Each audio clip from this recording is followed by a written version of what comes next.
Apakah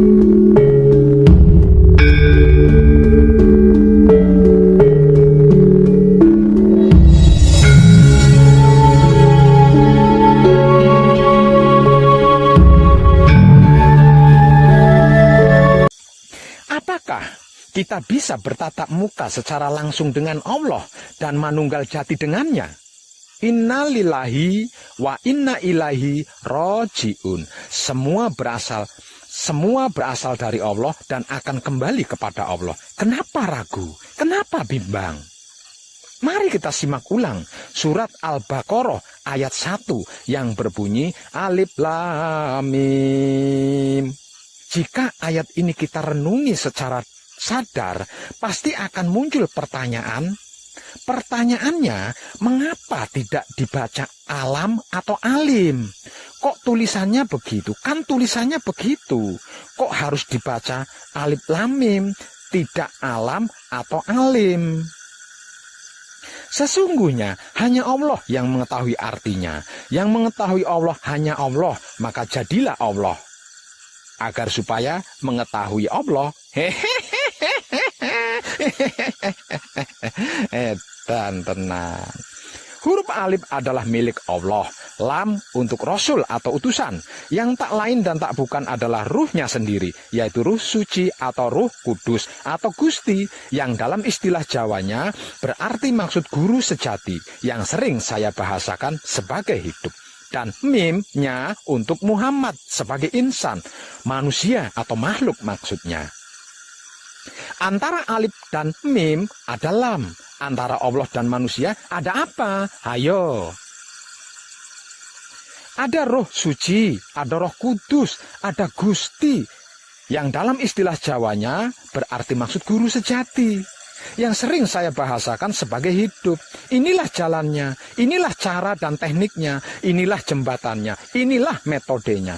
Tidak ada yang lain. Selain roh suci atau roh kudus atau Gusti yang dalam istilah Jawanya berarti maksud guru sejati. Yang sering saya bahasakan sebagai hidup. Tidak ada seorang pun yang dapat bercakap-cakap dengan Allah kecuali dengan wahyu atau dari belakang tabir atau dengan mengirimkan utusannya dengan seizinnya. Surat Asy-Syu'ara ayat 51. Mulai hari ini aku buka tabir yang menutupi matamu, maka pandangan matamu akan menjadi tajam. Surat Al-Kahf ayat 22. Tuhan menempatkan diri di antara manusia dengan kolbunya. Surat Al-Anfal ayat 24. Kolbu merupakan titik terendah dari sumbu komunikasi vertikal kepada Allah.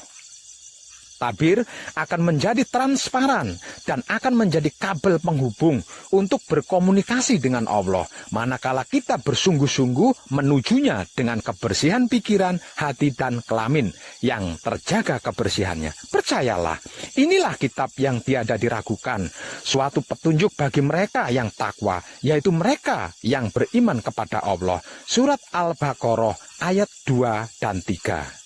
Dialah Jibril yang menurunkan Al-Quran di dalam hatimu. Surat Al-Baqarah ayat 97. Dia, Allah, akan memberikan petunjuk kepada hatinya. Surat At-Tagabun ayat 11. Dan sebutlah Tuhanmu dalam hatimu.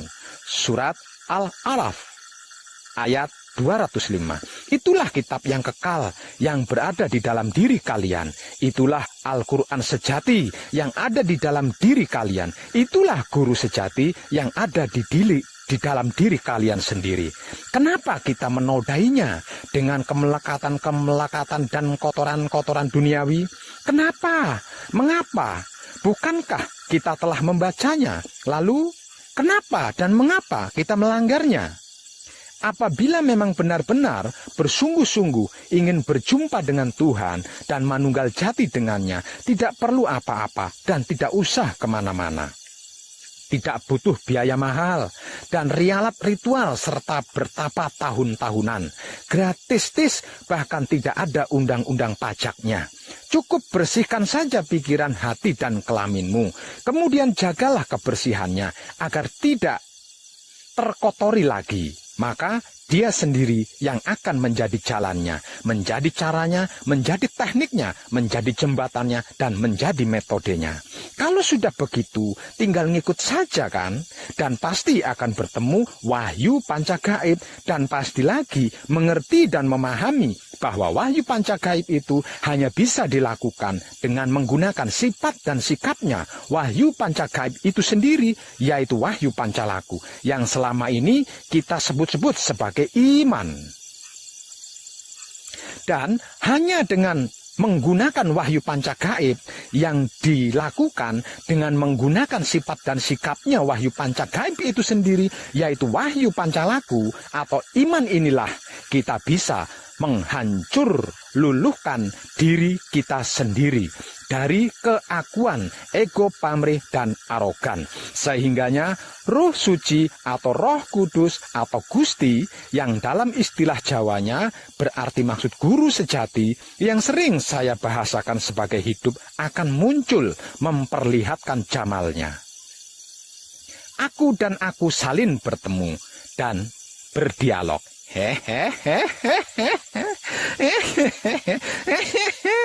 Tenan. Demikianlah apa yang dilakukan Musa selama 40 hari dan 40 malam, sehingga Musa bisa menerima wahyu 10 perintah Tuhan. Demikian juga yang dilakukan oleh Nabi Muhammad Sallallahu Alaihi Wasallam di Gua Hiro selama 40 hari 40 malam, sehingga menerima wahyu terakhir dari Tuhan. Kenapa dan mengapa kita tidak mengikutinya? Katanya umat Muhammad. Para kadang kinasuku sekalian, dia adalah dat ma wajibul wujud, wajib adanya, dan mumkinu wujud, mungkin adanya, tersembunyi dalam keilahian, disebut nukot goib, biji yang samar maksudnya. Tiada dia melahirkan dan tiada juga dia dilahirkan. Dia yang awal dan dia yang akhir, dia yang dohir dan dia yang batin. Dia sebagai dat yang tanpa kualitas, dan dia juga dat yang berkualitas. Dia maha suci, dia maha tinggi di atas segalanya. Jadi jangan coba-coba mempersekutukannya.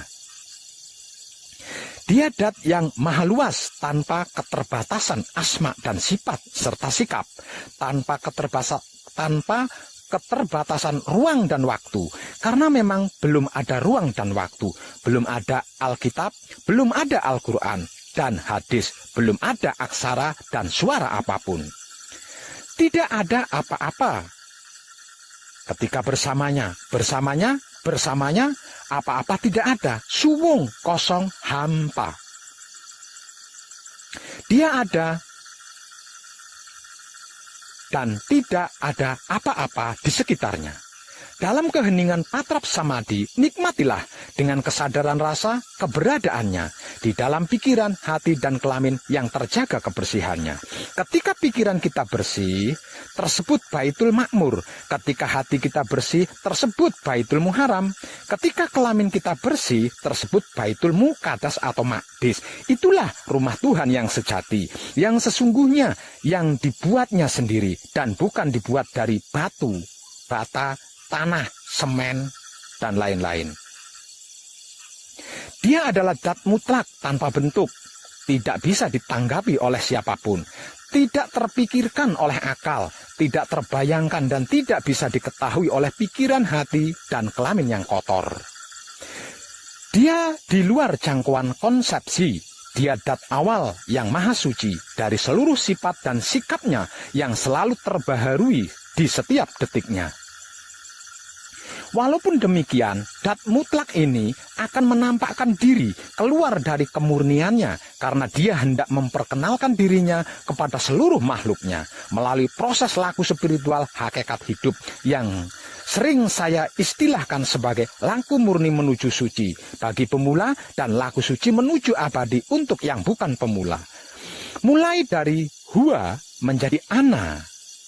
Aku adalah kehadiran dat dalam dirinya sendiri, dalam keakuannya, dalam egonya sendiri, dalam pamrihnya sendiri, dalam arogannya sendiri. sebagai tahapan awal laku murni menuju suci, yang arti maksudnya adalah keesaan dat yang murni. Tahapan laku murni menuju suci merupakan tahapan tertinggi, di mana tahap-tahap lainnya berada di bawahnya. Pada tahap ini, dat mulai menampakkan potensialnya atau kemampuan ilmunya dan sifat-sifatnya yang muncul dari dirinya sendiri. Kemudian dia memproklamirkan dirinya sendiri. Aku adalah Dat, Maha Suci hidup, yang tidak ada sesembahan selain aku. Setelah menyatakan dirinya sendiri sebagai aku, maka mulailah dia bertindak sebagai penguasa yang berkehendak. Dia ingin dikenal, ingin diketahui oleh seluruh makhluknya. Maksudnya, esensi Dat ingin eksis melalui kemampuan ilmu dan sifat serta sikapnya sendiri. Aku adalah perbendaraan yang tersembunyi. Maka oleh sebab cinta kasih sayang aku ingin dikenal, maka aku jadikan makhluk Nur Muhammad agar dia mengenal akan aku. Rama nyuwun pangestu lan pengayoman kanthi teguh rahayu slamet. Dan tiadalah Allah mengutus engkau, hai Muhammad, melainkan untuk memberi rahmat bagi seluruh alam semesta. Surat Al-Anbiya ayat 107. Muhammad yang dimaksud di sini bukanlah ayah seorang anak lelaki di antara kalian, tapi dia adalah Rasul Allah dan penutup para Rasul, dan Allah Maha mengetahui segala sesuatu. Surat Al-Ahzab ayat 40. Ana minurillahi wa kholak kuluhum minuri. Aku berasal dari cahaya Allah, dan seluruh alam semesta berasal dari cahayaku. Yang mula-mula dijadikan Allah adalah Nur, nabimu, ya Jabir. Dan Allah jadikan dari Nur itu segala sesuatu, dan engkau, wahai Jabir, termasuk sesuatu itu. Aku memiliki waktu khusus dengan Tuhan, yang di dalamnya tiada lagi malaikat atau rasulnya. Aku sudah menjadi nabi, sedang Adam adalah antara air dan lempung. Akulah bapak dari segala ruh, dan Adam adalah bapak dari segala jasad. Anna Ahmadun bila mim. Aku Ahmad tanpa mim. Aku Ahad. Anna Arabun bila ain. Aku Rab. Cahaya, Nur adalah realita atau manifestasi Dat Allah untuk menghadirkan atau menyatakan dirinya sendiri, keakuannya dalam keterbatasannya yang pertama. Aku adalah Allah dan tiada Tuhan selain aku. Karena itu sembahlah aku dan dirikan salat untuk mengingatku. Surat Toha ayat 14. Sesungguhnya agama kamu ini satu agama saja, dan aku adalah Tuhanmu, karena itu sembahlah aku. Surat Al-Anbiya ayat 92. Sesungguhnya ini adalah agama kamu semua, agama yang satu, dan aku adalah Tuhanmu, maka bertakwalah kepadaku. Surat Al-Mu'minun ayat 52. Selain menyatakan atau memproklamirkan dirinya sendiri, dia juga mempunyai potensi atau sifat-sifat dan sikap-sikap untuk memanifestasikan dirinya dalam bentuk-bentuk dohir lain.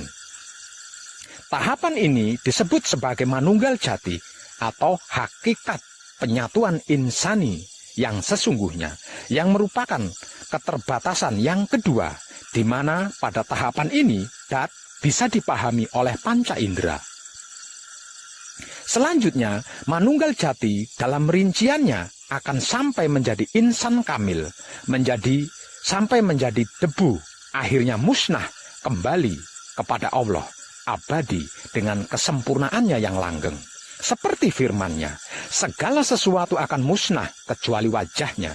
Surat Al-Qasas ayat 88. Tanda-tanda kami di segenap penjuru dan juga di dalam diri mereka.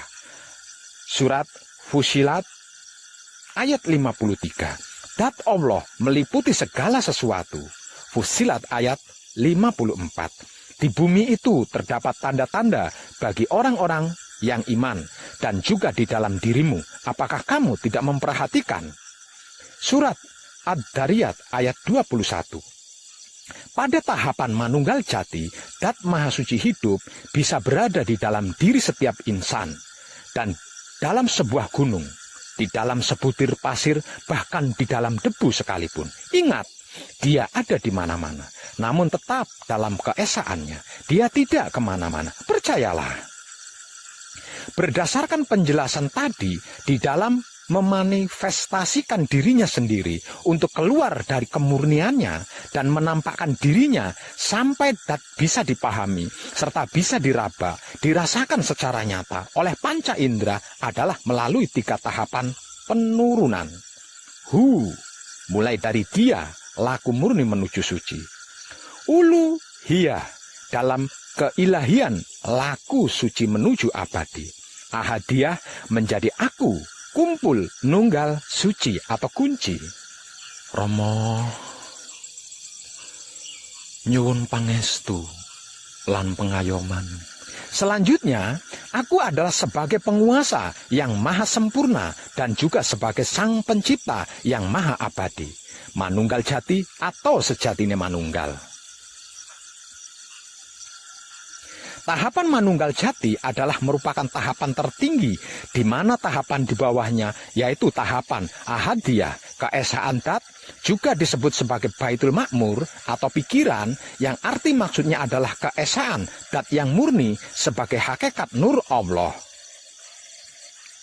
Tahapan wa'dah, keesaan sifat, biasa juga disebut sebagai Baitul Muharram atau hati, yang arti maksudnya adalah kesatuan Dat atau homogen sebagai hakikat Nur Muhammad. Tahapan Wahidiyah, keesaan sikap, biasa juga disebut sebagai Baitul Muqaddas atau Maqdis atau kelamin, yang arti maksudnya adalah kemajmuan dalam kesatuan Dat sebagai hakikat Nur Ilmu Muhammad. Oleh karena itu, ahadiyah, keesaan Dat atau Baitul Makmur atau pikiran, hakikat nur Allah, wahdah, keesaan sifat atau Baitul Muharram atau hati, hakikat nur Muhammad, wahidiyah, keesaan sikap atau Baitul Muqaddas atau kelamin, hakikat nur ilmu Muhammad adalah qadim. Maksudnya, ahadiyah, keesaan Dat, wahdah, keesaan sifat, wahidiyah, keesaan sikap, adalah binika tunggal ika yang tidak bisa dipisahkan dan tidak bisa terpisahkan. Ketiganya saling terkait dan mengait. Jika bisa berhasil membersihkan ketiganya dan sukses menjaga kebersihan ketiganya, maka tidak ada apa-apa di sampingnya. Apa-apa pun tidak ada, ruang dan waktu pun tidak ada. Yang ada hanya Dat semata-mata. Qiyamuhu ta'ala binafsihi, berdirinya Dat dengan sendirinya karena asma dan sifat dan sikap masih tersembunyi di dalam dirinya. Rama nyuwun pangestu lan pengayoman kanthi Teguh Rahayu Slamet. Oleh karena dia ingin dikenal, maka dia keluar dari kemurniannya melalui sifat dan sikapnya yang diletakkan pada setiap kedirian makhluknya. Yang kemudian kalamnya, dia bersabda, kun, jadilah, fayakun, maka jadi. Oleh sebab belum ada apa-apa, apa-apa belum ada selain dia, maka bahan dasarnya dari semua, segala dan seluruh yang diciptanya berasal dari dirinya sendiri. Dari nurnya yang dijadikan Nur Muhammad yang disebut sebagai yang disebut juga sebagai jauhar awal dan jauhar akhir, ruh idofi dan wujud idofi. Selanjutnya, Nur Muhammad ini merupakan segala sumber bahan baku untuk menciptakan bentuk-bentuk lain-lainnya yang diciptanya, yang dalam rinciannya adalah alam arwah, alam misal, alam asam, dan alam insan sebagai suatu ciptaan yang baru kemudian. Alam arwah adalah tahapan di mana pada tahapan ini para ruh, segala macam jenis ruh yang diciptakan dari Nur Muhammad, termasuk ruh manusia biasa, ruh malaikat, ruh hewan, dan tumbuh-tumbuhan terhimpun. Pada tahapan ini, para ruh tersebut sudah berikrar ketika Allah bertanya kepada mereka, "Bukankah aku Tuhanmu?" Kemudian mereka menjawab, "Benar, kami bersaksi." Surat Al-Araf ayat 172. Ayat ini merupakan syahadat awal sebagai ikrar yang pertama dari para ruh ketika masih di alam arwah, dan juga sebagai penjelasan bahwa ruh bisa berkomunikasi dengan Tuhan. Alam misal adalah dunia tamsilan. Pada tahap ini sudah ada bentuk dasar, prototip yang tidak bisa dipecah-pecah, sebagaimana halnya dengan atom. Alam asam. Tahapan ini disebut juga alam jasad, karena sudah ada bentuk yang lebih kasar dan bisa dibagi-bagi, bisa terurai. Disebut juga sebagai alam sebab musabab atau sebab akibat, misalnya embrio, terbentuk setelah terjadi pembuahan. Alam insan merupakan perpaduan seluruh tahap sebelumnya yang kemudian diciptakan 7 alam dimensi, yang di setiap alamnya atau dimensinya diciptakan juga 7 lapisan-lapisan atau partikel-partikel di setiap dimensi atau alamnya, yang sering juga disebut-sebut oleh orang ahli sebagai 7 martabat atau martabat 7. Adapun tahapan-tahapan tersebut sebenarnya hanyalah merupakan hipotesa atau kerangka teoritis untuk mempermudah pengertian dan pemahaman kita dalam masalah dat Maha Suci hidup dari segala kesempurnaannya. Maka jangan terpaku kepada hipotesis apapun. Pegangan kita bukan hipotesis, melainkan kesadaran rasa cinta kasih sayang hidup yang tak lain dan tak bukan adalah zatnya atau ruhnya atau utusannya. Dat Maha Suci hidup adalah transenden, tidak bisa diterjangkau oleh akal dan pikiran atau hipotesis apapun. Keberadaannya hanya bisa disadari dengan rasa, melalui kesadaran yang hidup kita masing-masing.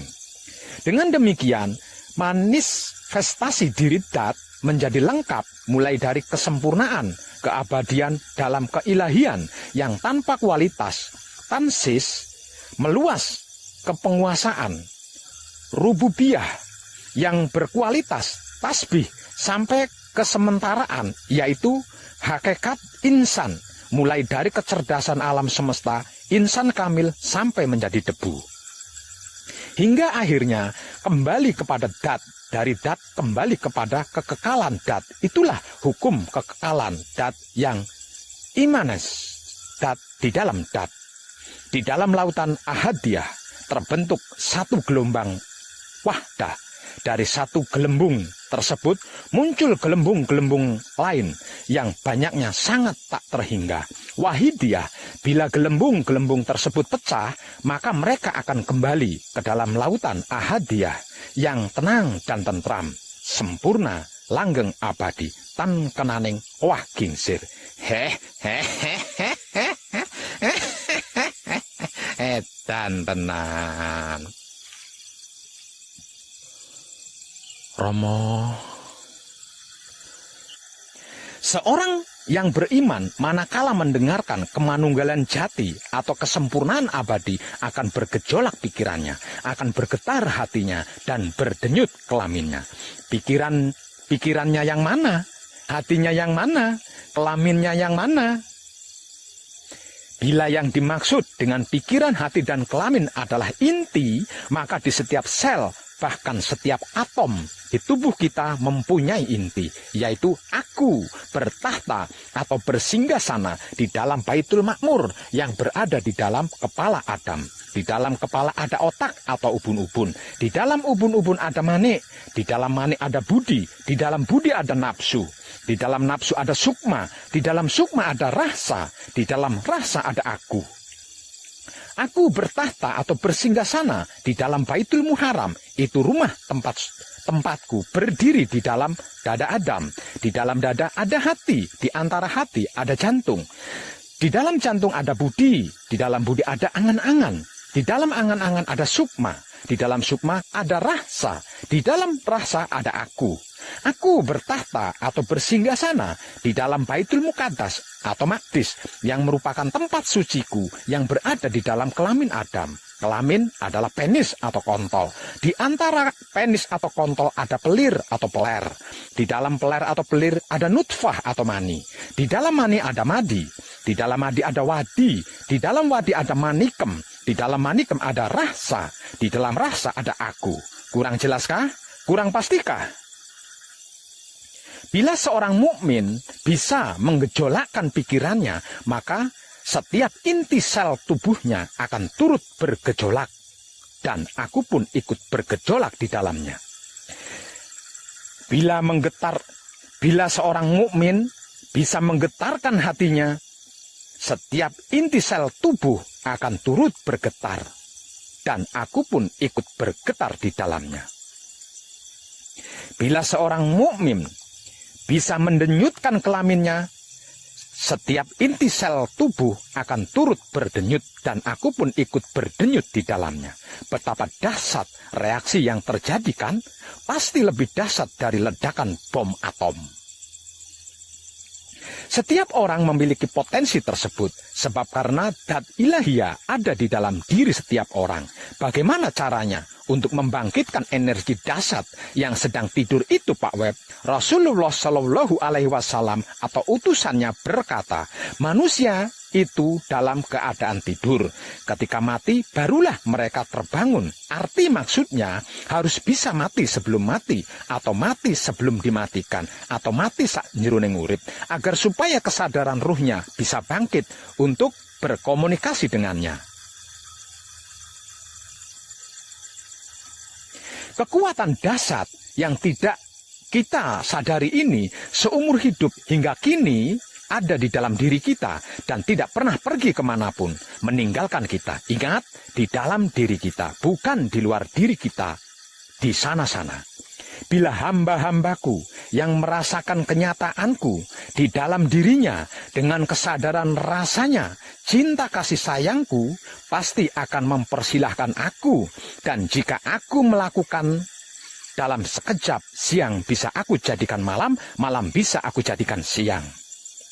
Dan aku akan mencintainya, mengasihinya, menyayanginya. Dan apabila aku mencintainya, mengasihinya, dan menyayanginya, maka aku menjadi pendengarannya, yang dengan itu dia mendengar. Aku menjadi penglihatannya, yang dengan itu dia melihat. Aku menjadi lidahnya, yang dengan itu dia bicara. Aku menjadi tangannya, yang dengan itu dia memegang. Aku menjadi kakinya, yang dengan itu dia berjalan. Aku menjadi otaknya, yang dengan itu dia berpikir. Aku menjadi hatinya, yang dengan itu dia berkehendak. Aku menjadi kelaminnya, yang dengan itu dia bersahwat. Bukanlah engkau yang melempar ketika engkau melempar, akan tetapi aku yang melempar. Surat Al-Anfal ayat 17. Lupakah engkau itu?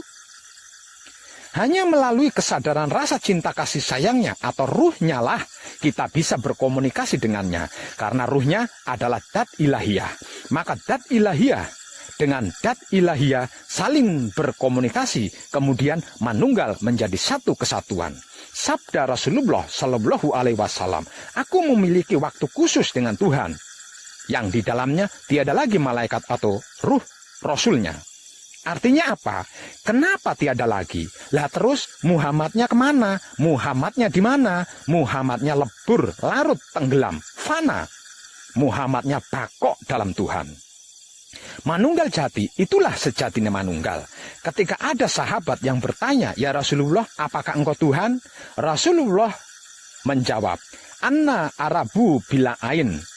Aku Arab tanpa ain, berarti aku Rab. Aku Ahmad tanpa mim, berarti aku Ahad. Karena yang ditanya Rasul bukan Muhammad, makanya dijawab seperti itu. Jadi jelas kan perbedaan antara Rasul dan Muhammad?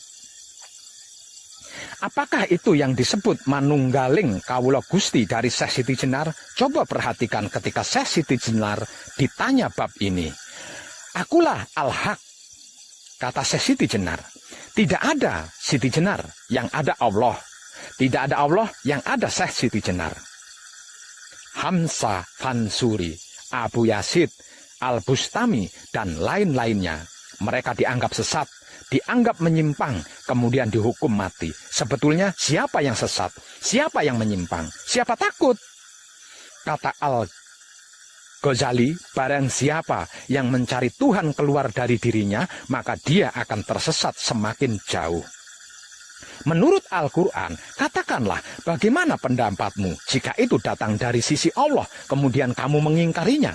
Siapakah yang lebih sesat? Daripada orang yang selalu berada dalam penyimpangan yang jauh? Surat Fusilat ayat 52. Di dalam dirimu, apakah kamu tidak memperhatikan? Surat Ad-Dariyat ayat 21. Mereka yang berjuang di jalan Allah, tentu kami bimbing mereka ke jalan kami.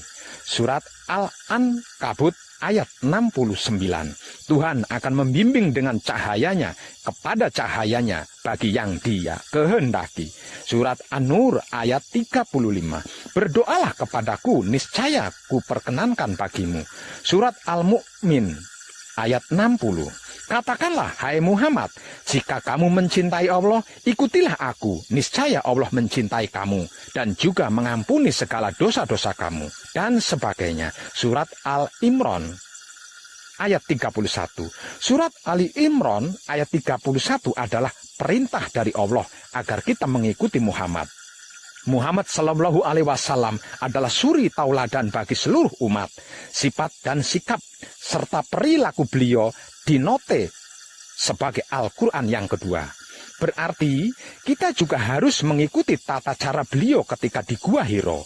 Saat itu belum ada Al-Quran dan belum ada tata cara sholat seperti sekarang, namun beliau bisa berkomunikasi dengan Tuhan secara langsung. Hayo. Kenapa sekarang setelah ada Al-Quran dan tata cara sholat kok tidak bisa, malah salin kisruh antar umat bahkan sesama umat? Sebenarnya pada mikir enggak sih? Kata Rasulullah, belajarlah sampai ke negeri Cina. Arti maksud bahasa DPR-nya studi banding gitu loh. Kenapa Rasulullah tidak menganjurkan umatnya belajar ke Arab? Ada apa di Cina? Apakah di Cina ada Allah? Di Cina tidak ada Allah. Yang ada di Cina adalah tata cara meditasi. Apakah Allah ada di Mekah? Jangan kecewa bila di Mekah juga tidak ada Allah. Yang ada hanya pelajaran dzikir dari Rasulullah. Edan tenan. Allah berfirman, aku ciptakan manusia dengan cara yang sempurna. Setelah aku sempurnakan kejadiannya, aku hembuskan atau aku tiupkan ruhku ke dalamnya. Ruhku mengandung makna bahwa esensi zat Allah berada di dalam semua ciptaannya. Kalau begitu, berarti di dalam diri setiap manusia ada esensi zat Allah. Di dalam diri setiap manusia ada benih atau bibit keilahian. Lalu kemanakah kita hendak mencari Tuhan? Surat Al-Hayr ayat 29 mengandung makna yang sangat universal. Ruh Allah, dat ilahiyah, tidak hanya sekedar di dalam diri setiap manusia saja, namun juga berada di dalam semua benda makhluk ciptaannya, bahkan di dalam debu sekalipun, di dalam bunga-bunga yang berwarna-warni,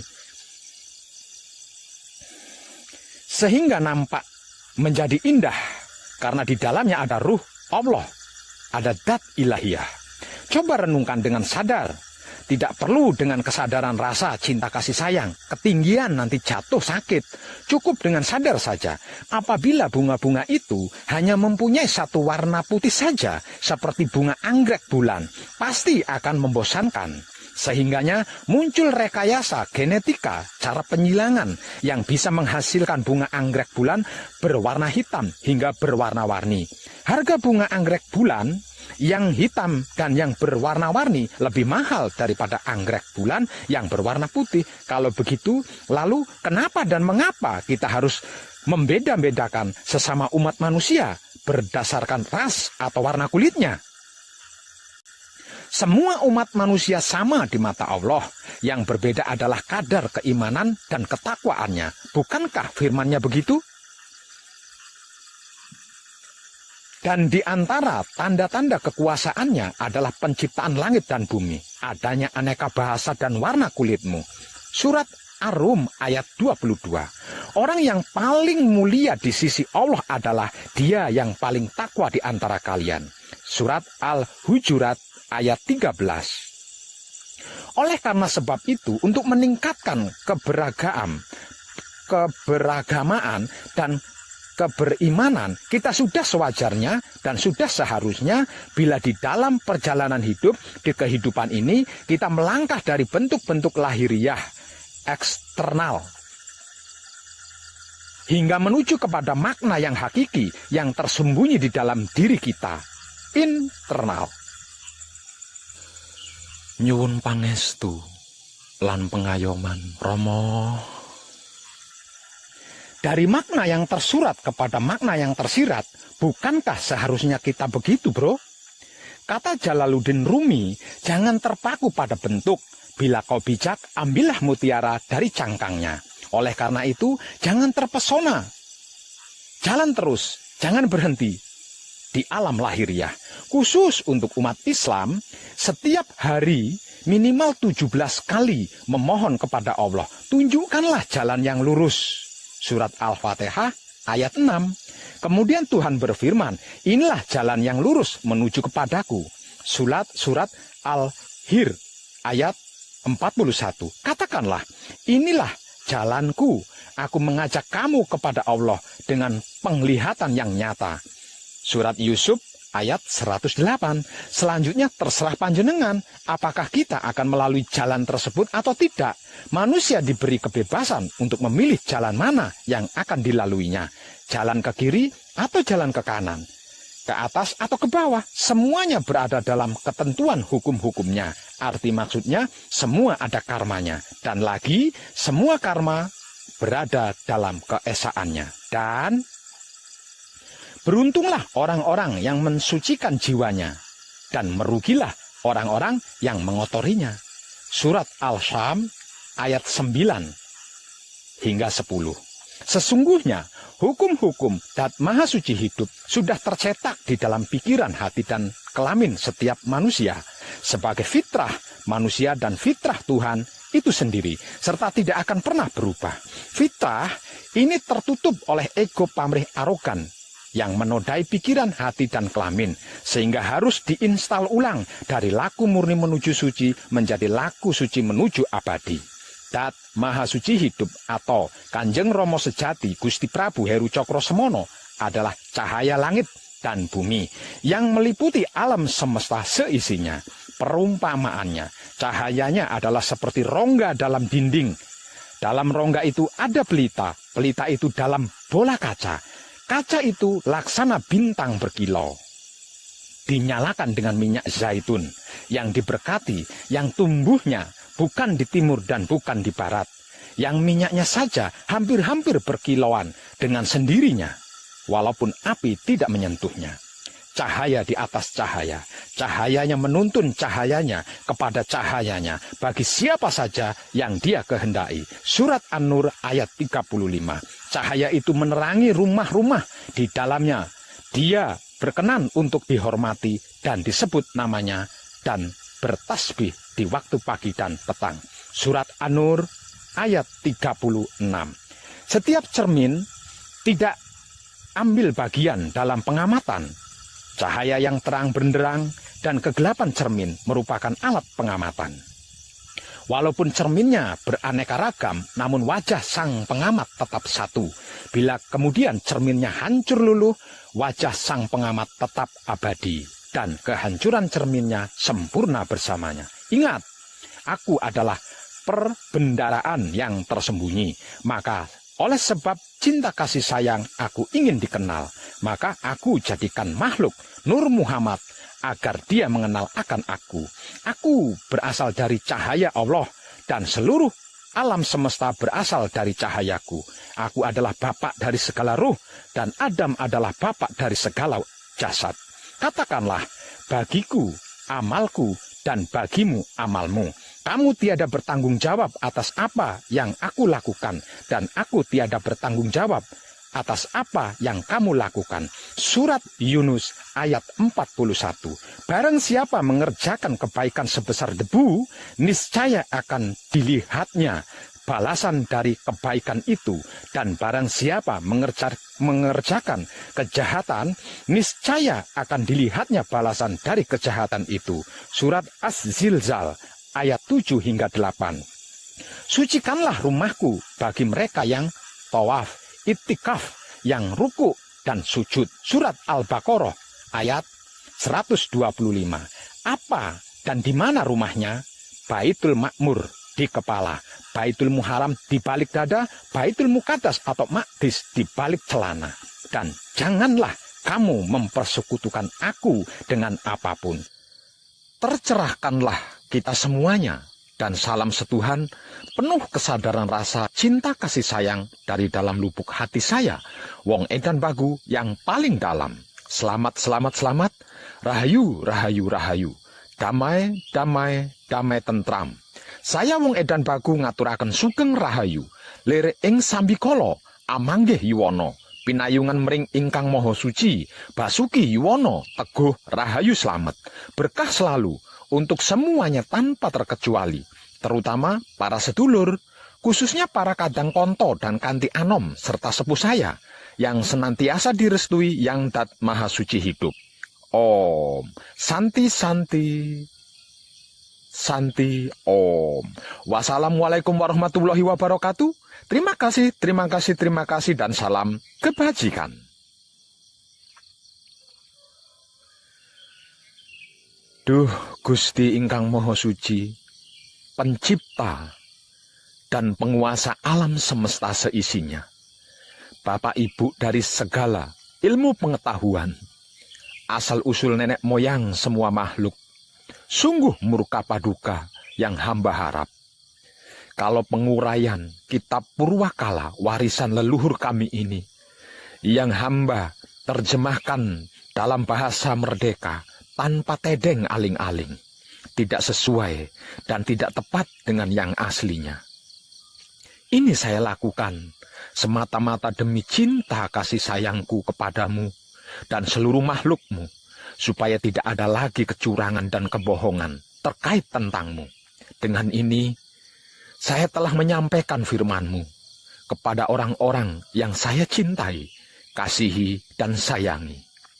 Maafkanlah saya jika apa yang telah saya sampaikan kepada orang-orang yang saya cintai, kasihi, dan sayangi tidak membuat orang-orang yang saya cintai, kasihi, sayangi segera sadar dan menyadari akan kebenaran-Mu.